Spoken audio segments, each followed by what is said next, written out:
good morning there, Sweet Peas. Basic Prepper Mom Myra here, and I want to take this opportunity to talk about things that other people are talking about across the board and what we need to do at this point.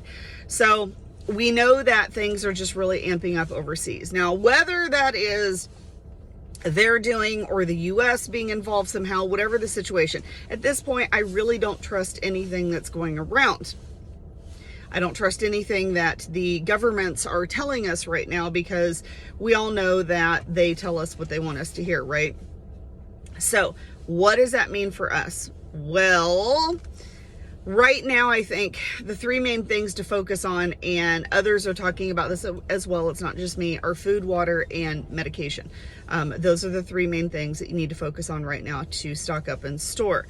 We know that there's going to be shipping issues, and there's also been, obviously, crop issues with Ukraine, which we get a lot of stuff from them because the fields are being destroyed by bombs and tanks and things like that.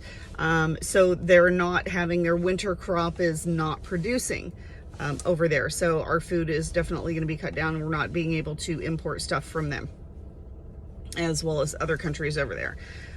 Water is a big one. Water is, I have to be honest, water is one of those things that really kind of harshes my melon, so to speak.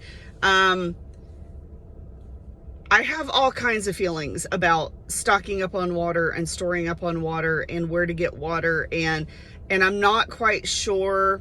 I'm not a total water expert. Like, I'm not quite sure where to go with that. I do have rain barrels. I do have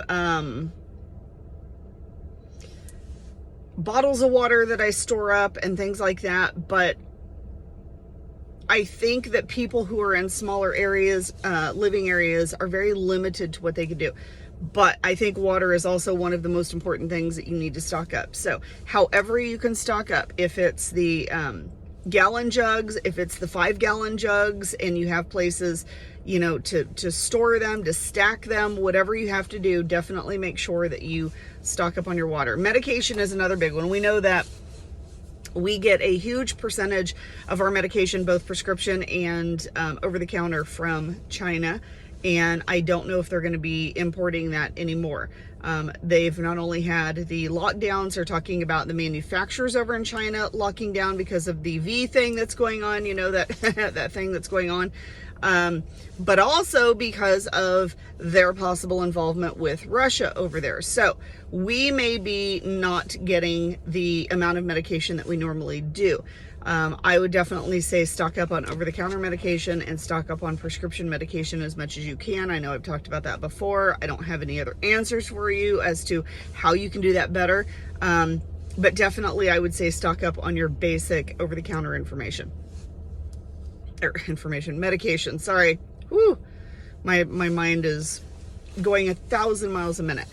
So food, water, and medication is really what you need to be focusing on right now.